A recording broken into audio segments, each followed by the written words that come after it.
Ya oke, selamat malam semuanya. Selamat malam Prilly, Mbak Analisa, dan Novia. Hari ini kita akan ngobrol di Real Talk bersama Kita Stop Bullying. Jadi sebelumnya terima kasih kepada Prilly, Mbak Analisa, dan Novia sudah meluangkan waktu untuk bareng kita akan sharing nih segala sesuatu tentang bullying, juga saya berbullying salah satunya. Bahwasanya bullying ini masih menjadi isu yang sangat serius di kalangan masyarakat. Sebagai seorang anak remaja menginspirasi jutaan orang di Indonesia, Prilly boleh cerita pernah nggak sih merasakan dibully waktu di sekolah atau mungkin di dunia online sekarang ini? Kayaknya kalau disuruh ceritain aku pernah atau enggak, bully itu termasuk makanan aku sehari-hari sih ya. Bahkan sebelum aku terjun di dunia entertainment, aku udah ngerasain dibully di saat aku sekolah. Tapi mungkin pada saat itu, teman-teman aku tidak menyadari bahwa yang mereka lakukan adalah bentuk bully gitu. Karena mereka ngiranya kan itu adalah candaan, terus ya cuma ngeledekin-ngeledekin biasa aja. Padahal itu sebenarnya menyakiti hati aku. Jadi waktu sekolah itu, aku itu paling pendek di sekolah. Dari TK Oke. sampai SMA, aku pasti paling pendek. Nggak mungkin ada yang lebih pendek dari aku. Jadi udah pasti paling pendek dibandingin sama semuanya. Jadi aku tuh suka diledekin. Sebenarnya ledekannya lucu sih. Cuma karena berkali-kali dan diulang-ulang dari SMP sampai SMA, akhirnya lama-kelamaan muncullah insecurity di dalam diri aku. Akhirnya mulailah pertanyaan kayak, emangnya tinggi badan itu berpengaruh itu ya? Emangnya tinggi badan itu sepenting itu ya sampai diledekin setiap hari? Kayak misalnya diledekinnya aku ada di depan orang itu tapi orang itu pura-pura nggak lihat, mana sih Prilly gitu, padahal aku ada di depannya gitu kan. Itu kan mungkin lucu dan abis itu kita langsung ketawa segala macam, padahal di saat aku ketawa itu aku juga mikir gitu kayak, sedih banget sih, emangnya orang pendek kenapa sih, pasti kita jadinya mikir kayak gitu. Akhirnya muncullah insecurity. Terus juga aku dulu waktu SMP sering dikatain mayat hidup karena kulit aku yang terlalu pucat. Nah, akhirnya aku juga mikir, emangnya salah ya kalau kulitnya terlalu putih ya? Apa jelek ya kayak gini ya? Nah, itu akhirnya membuat aku jadi bertanya-bertanya dan akhirnya mulai ngikutin unrealistic beauty standard yang ada gitu. Itu saat aku masih duduk di bangku sekolah ya, bahkan di saat sosial media itu belum besar seperti sekarang.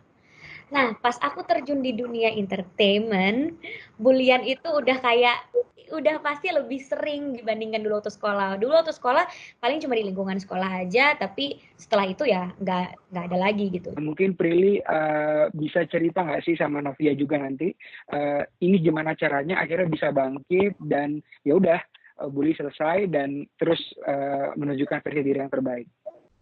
Mungkin boleh Prilly dulu. Oke. Kalau aku pertama yang aku lakukan adalah merubah mindset aku. Karena itu Oke. penting banget. Seperti yang tadi dibilang sama Kak Analisa, bullying itu subjektif. Jadi memang harus dibenerin, selain kita ngebilangin orang itu, kita juga membenarkan mindset kita dulu nih. Nah, pertama aku ngerubah mindset aku bahwa nobody is perfect and kita semua punya imperfection. Tapi bagaimana kelemahan itu, imperfection itu, ketidaksempurnaan itu kita rubah menjadi suatu kelebihan.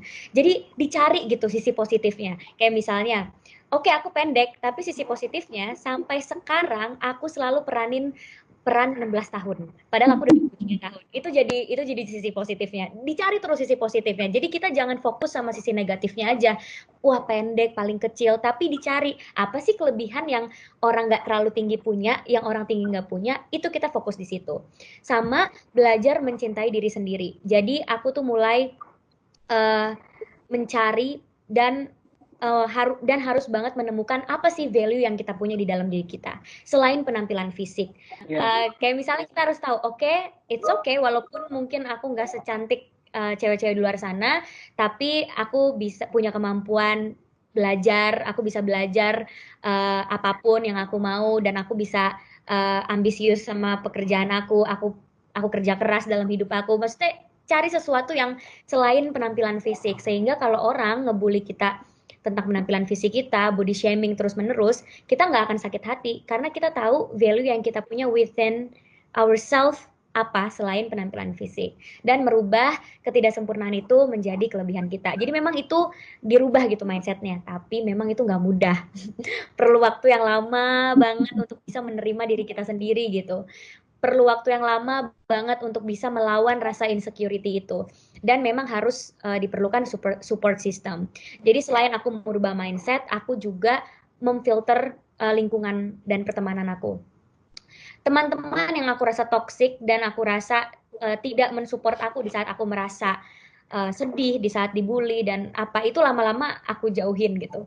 Karena dulu aku juga punya pengalaman ini sebenarnya nggak pernah aku ceritain kemana-mana. Aku sempat dekat sama seorang pria, sama seorang laki-laki. Lalu seorang laki-laki itu komenin badan aku tiap hari. Misalnya, kamu gendut banget deh, kayaknya kamu perlu diet. Cowok loh, cowok yang deket sama aku. ini posisinya cowok ini deket ingin menjadi lebih dari teman ya.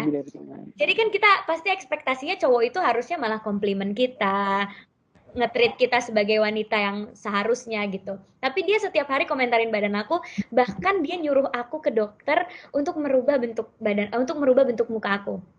Karena dia bilang muka kamu tuh bulat banget deh, kayaknya kamu harus deh kayak tanam benang atau suntik-suntik gitu. Itu cowok loh.